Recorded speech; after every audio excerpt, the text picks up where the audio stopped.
Hello and welcome to our latest webinar. We've been doing these for a couple of years now, and this is our latest in our 2025 series. This series has been particularly asked for by stroke survivors. So we've still got a couple more this year, and we'll hope you'll join us for those. But if you wish to watch any of our previous webinars again from this year or other years, please go to our website, select Stroke Information. You'll get a drop-down menu and you'll see Webinar Library on there. And if you just click on there, then you should see them all on there. So we always would welcome your suggestions for future webinars, and you'll have a very, very short feedback questionnaire at the end of this webinar. So there's a section to leave your suggestions or just email us on info@differentstrokes.co.uk with any ideas. So just before we start, a few bits of housekeeping.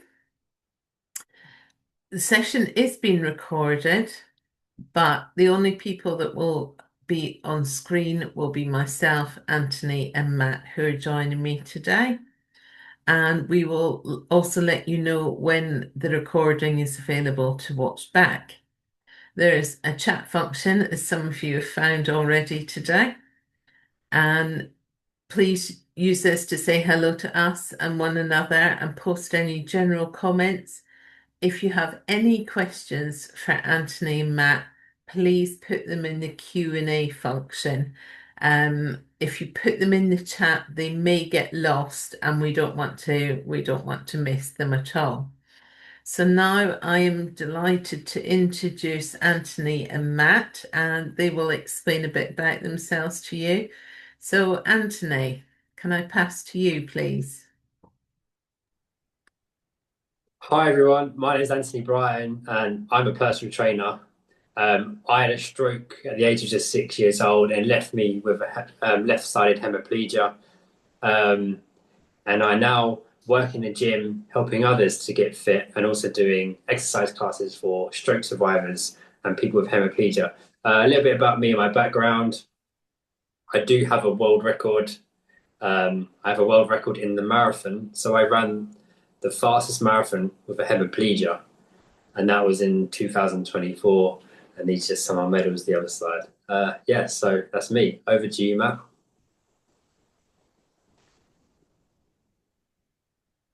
Thanks, Anthony. Hi, everyone. My name is Matt Brinkley.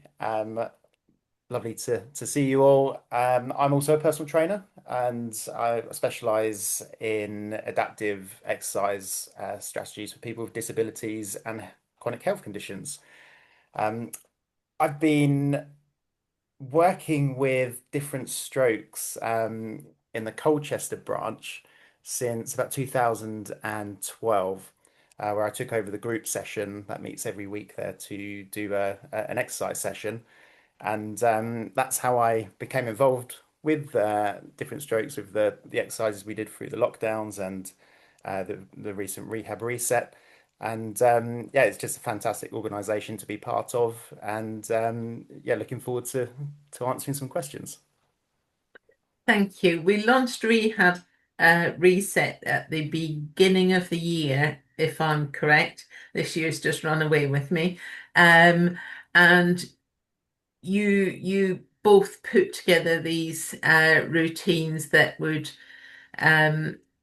be able to be used by anybody. So whatever your ability, and whether it needs to be seated or standing or what have you, hopefully you've captured a lot in these routines.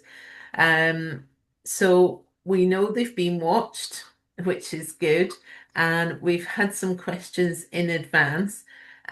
So I just want to, before we get into the questions, reiterate if anybody wants to ask any questions, this is your chance. We've got Anthony and Matt right in front of you. So any questions, happy to answer them. So we'll kick off with one of the questions I had. Excuse me while I read.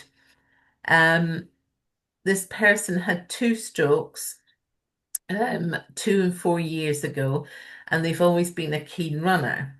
They also had a heart procedure about a year and a half ago and back surgery 12 months ago. Their question is about stamina, as they're training really hard but cannot seem to build up their stamina and fitness to anywhere close to where it was prior to the second stroke. So what would you advise? So, Anne, I'll let you go first in terms of the running, and if I can come in with anything else fitness related, I'll go ahead. So it's a tough one, but what I've said to people before is someone came to me before and said, I used to run loads before. I was really fit, really fast, really strong, and I want to go back to that, but I just can't do it. And so I just said, forget how you used to be. You now have to refocus where you are now. Start from the beginning. Don't think about how fast you used to be because that was before. Focus on you now, and you have to focus on walking before you can run. So don't get ahead of yourself, I would say. What I would say to start with, I would say start by walking 100 meters, then build it up to 200 meters. And if you really want to push it, 1,000 meters or build up to walk a 5K. And what I would say is walk a 5K every Saturday. There's a park run everywhere in the UK. So you walk your 5K and you have someone that does it with you. They have a tail runner. And then every weekend you do it, whatever time you got, say you did 45 minutes for a 5K, the next week, next Saturday, try and do 44 minutes 50. So you beat yourself by 10 seconds. And if you do that every single weekend, 3 months down the line, you would have knocked off maybe 20, maybe 30 seconds. And that gives you confidence in yourself. Forget about what everyone else is doing. Forget about what you used to be able to do. Focus on building yourself from the very beginning again. And that would be my advice.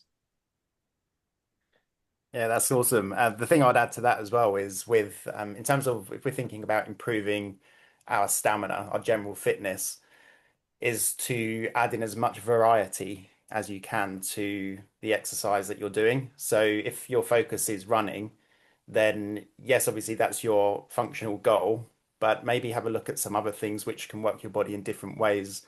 Maybe some weight training, cycling, rowing machine, things like that, which can just challenge your body in different ways. And you may even find that your body reacts to having that different stimulus of a different movement, and that will challenge you further, which essentially we're looking at improving our stamina. You need to find a challenge for your body to react to increase your fitness all round. So that's potentially something you could do as well.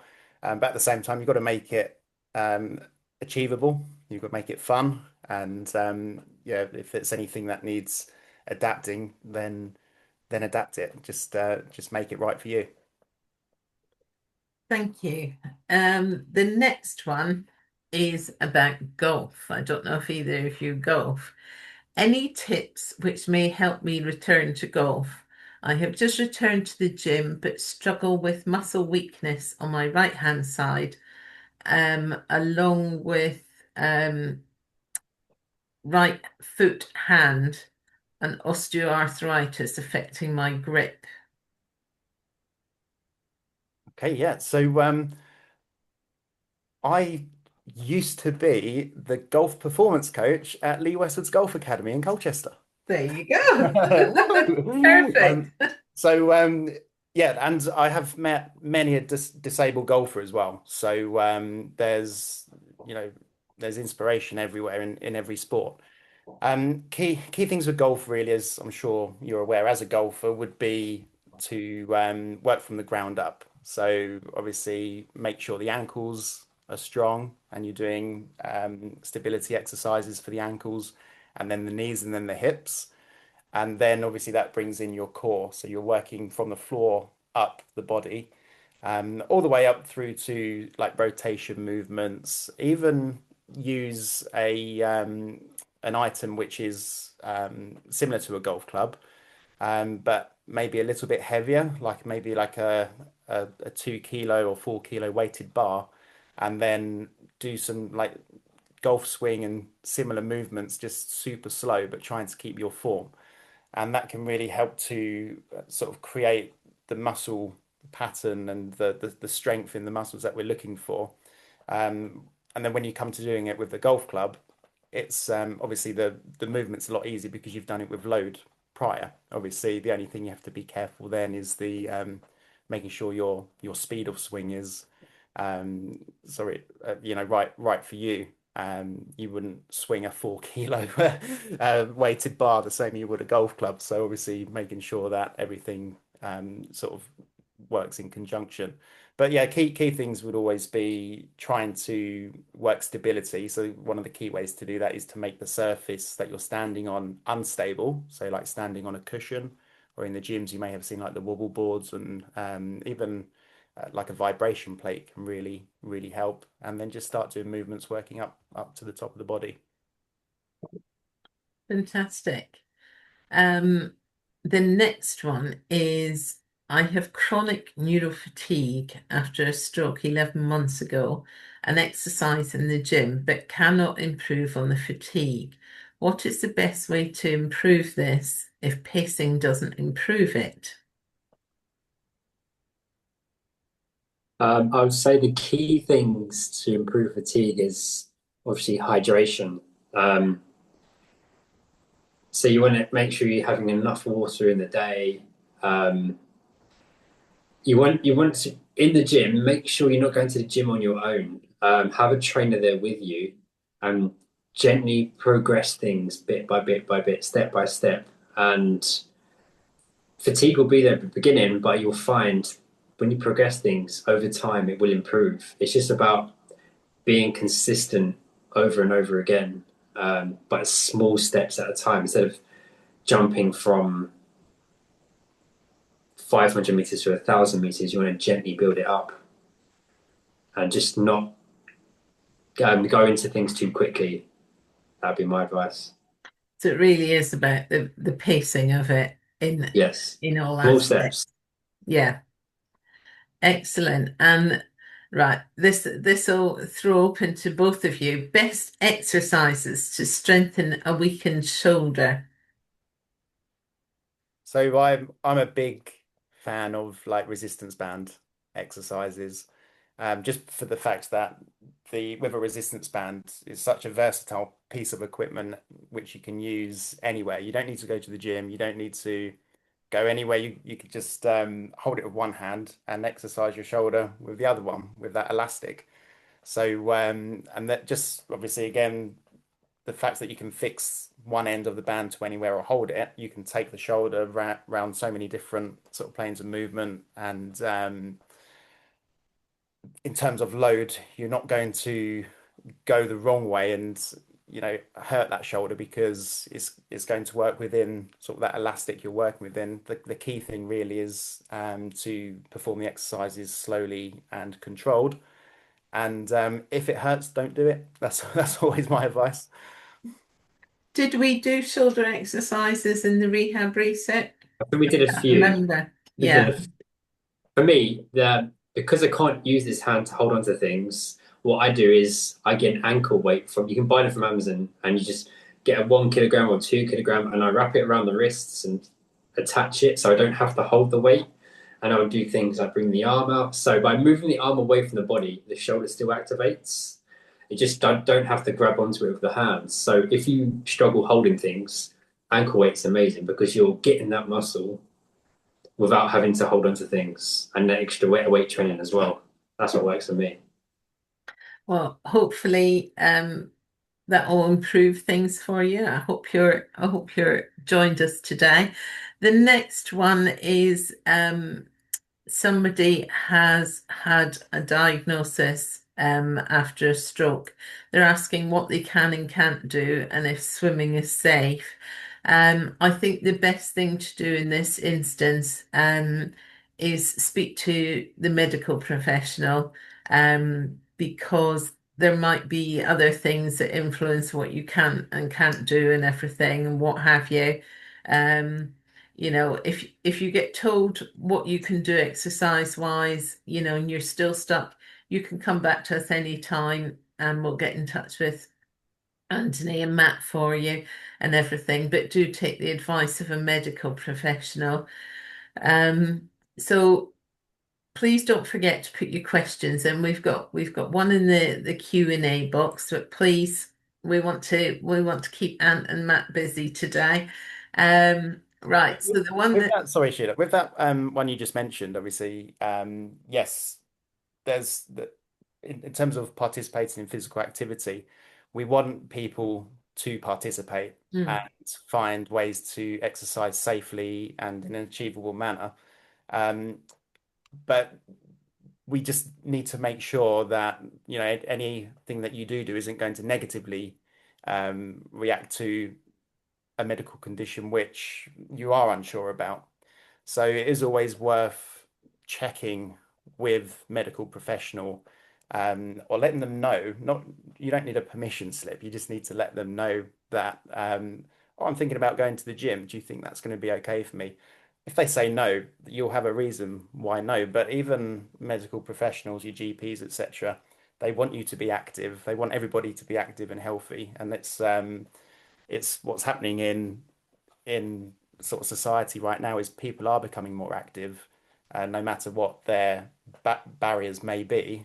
We're trying to engage as many people into participation to exercise as possible, by creating these adaptive and achievable exercise methods.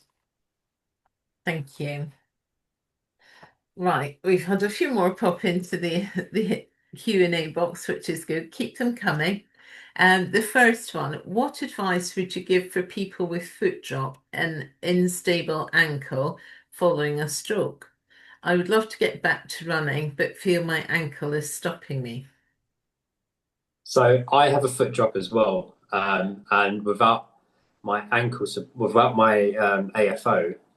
my ankle gives way. So my foot used to hang as I used to run.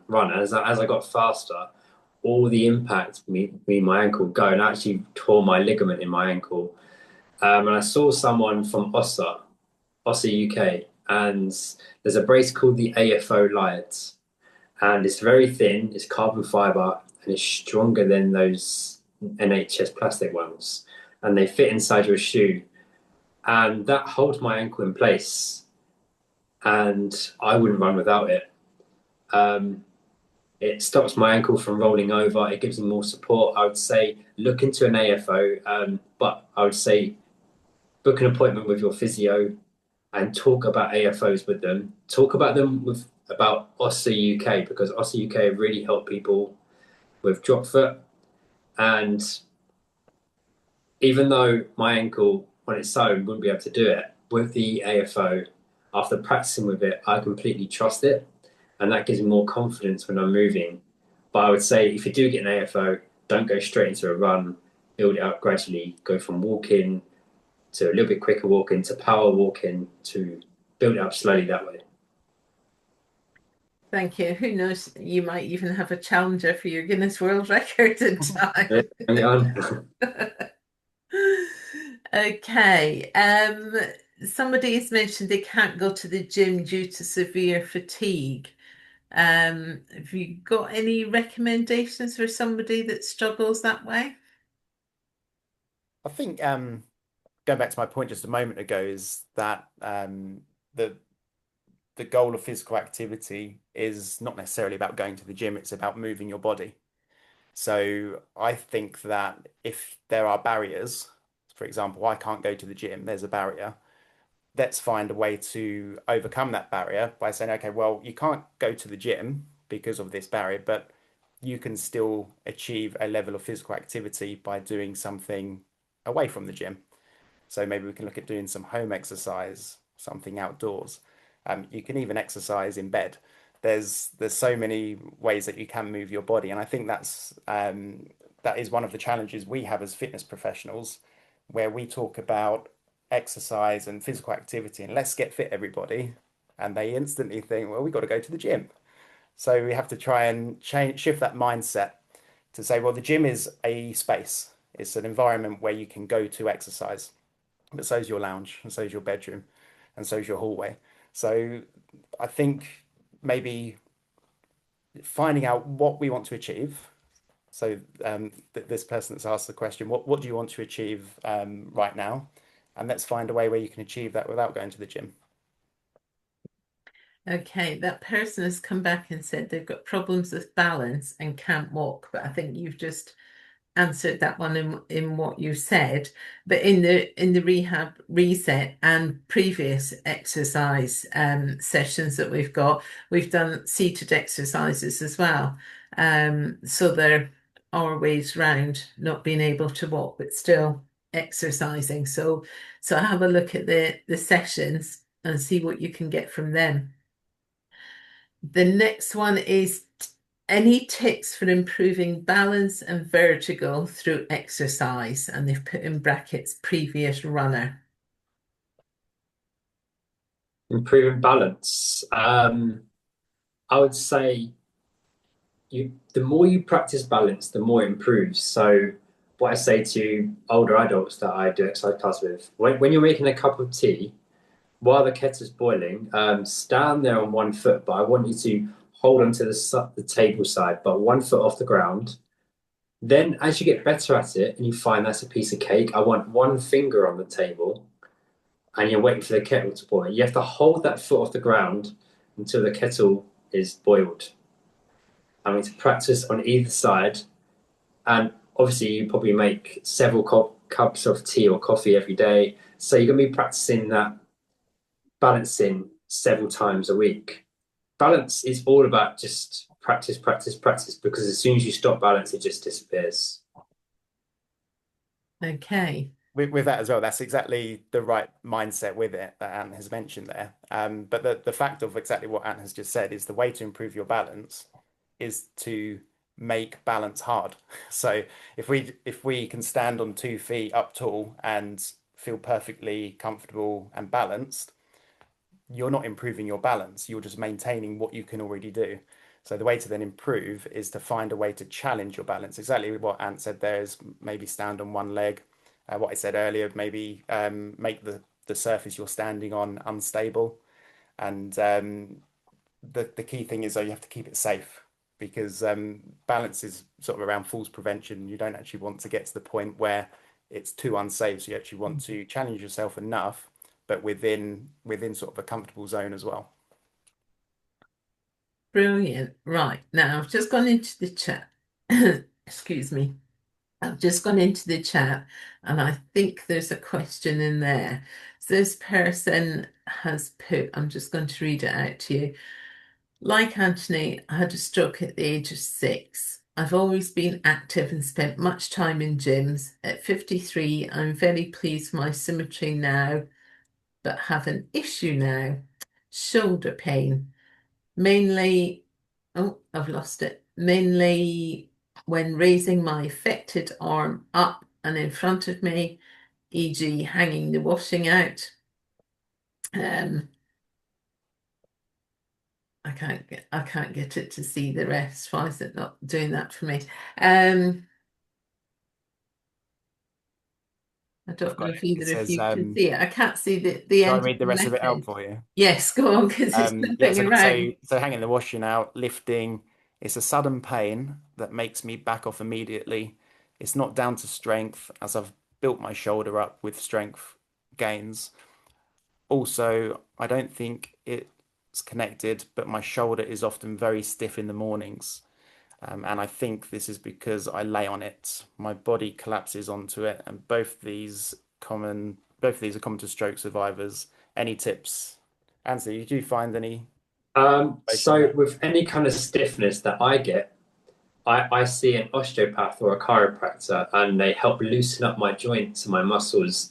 And I find that makes a huge difference.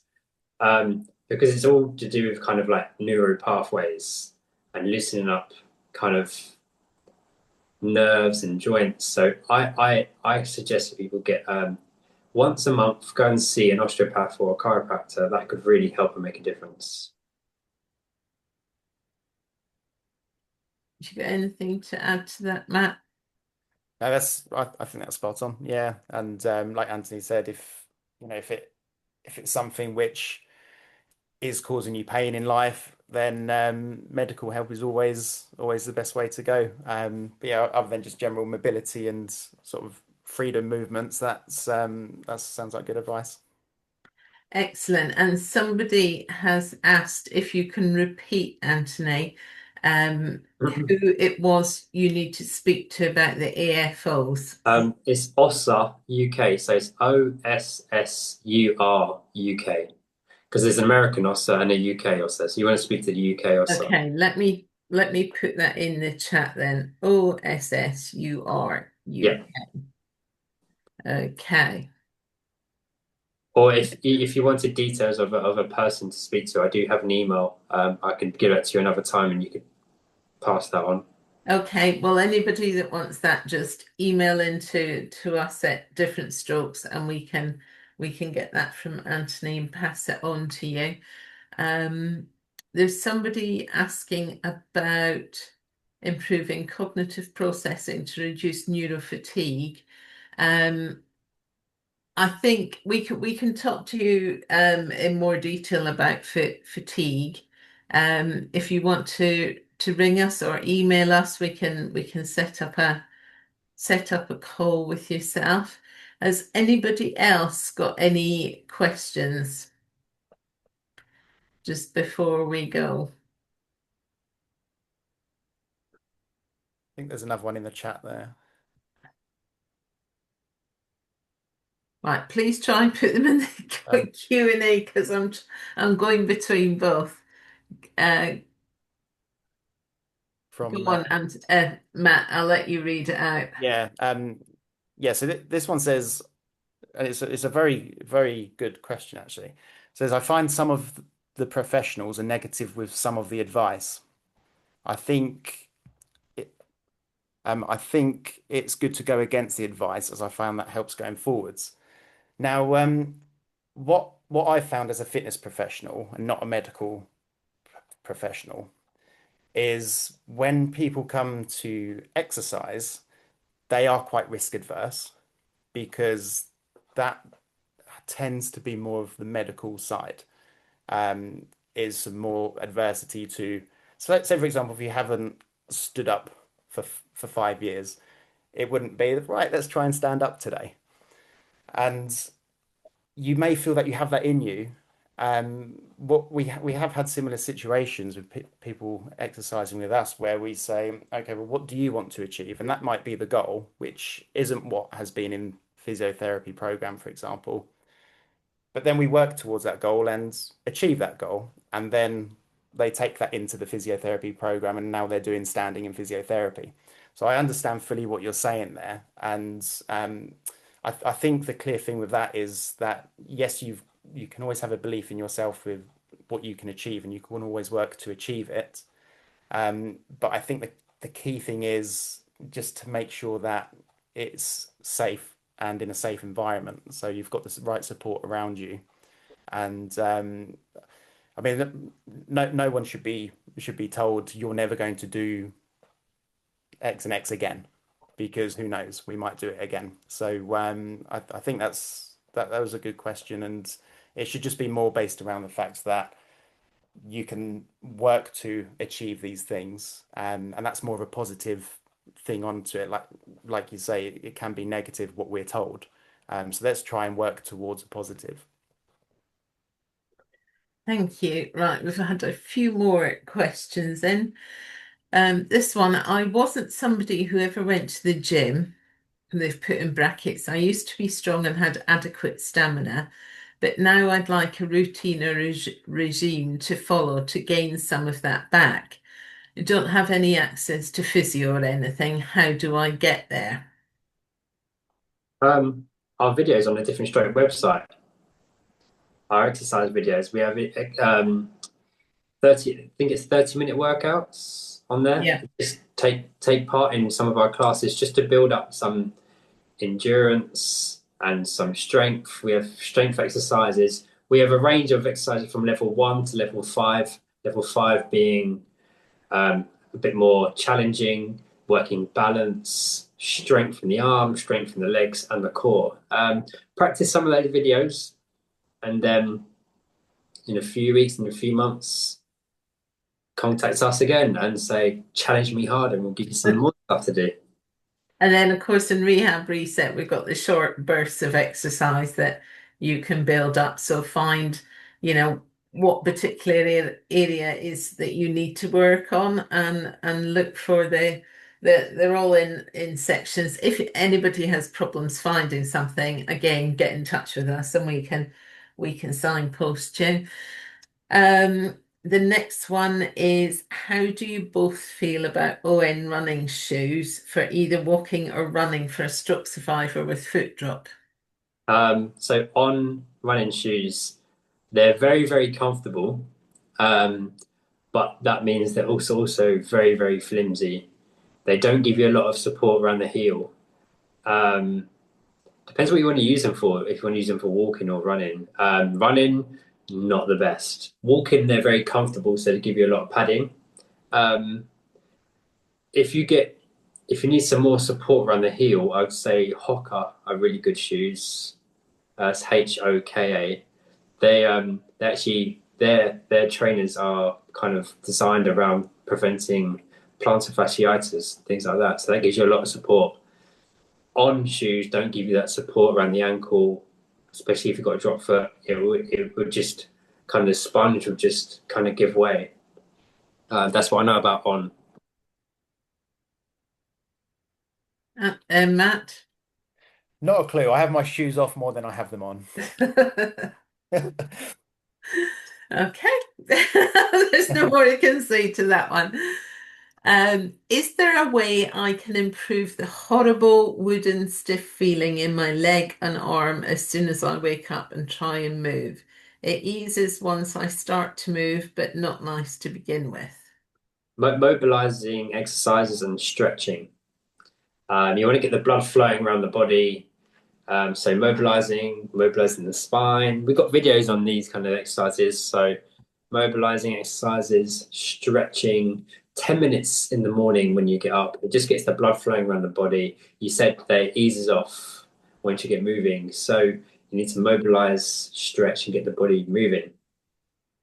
Yeah, exactly that. And I think as especially when you first wake up as well, when you asked if it is quite hard to get going, but the key thing really is to get the body flowing, is to get your hormones switched on. So get a glass of water, drink a glass of water, get your body awake and all switched on. Make sure you get vertical as soon as you wake up. And whether that's sitting up in bed. And then, like Ant said there, yeah, just start moving your body and get blood flowing around your body. You've got yourself hydrated, you've got blood flowing, and then obviously when you're ready, take the movement to the next level. Excellent. Well, this is going to be the last call for any questions anybody wants to throw in. Um, as the guys have said, check out our exercises for the person that needs to get up and moving. I'm thinking particularly some of the things in Rehab Reset will get you moving without even having to get out of bed, and what have you. Um, it's good for a lot of people. We're all quite a lot of us are stiff when we get out of bed, stroke or no stroke kind of thing. So it's good to get moving. But that with the Rehab Reset, some of the exercises you could just sit up in bed and do, couldn't you? Um, right. Nothing else is coming in. So I'm presuming that's all the questions for today.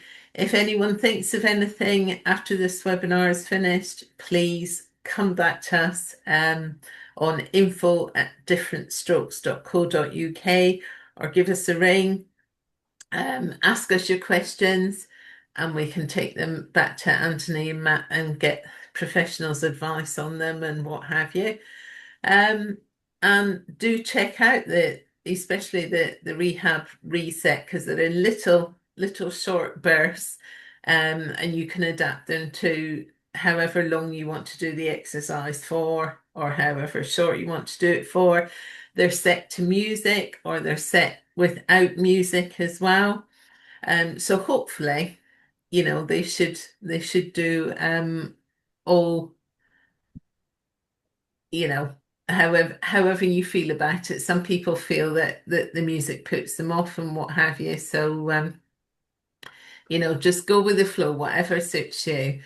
So thank you again to Matt and Anthony, and we'll speak to you both soon. And as I say, anybody that wants to email or phone us, please do.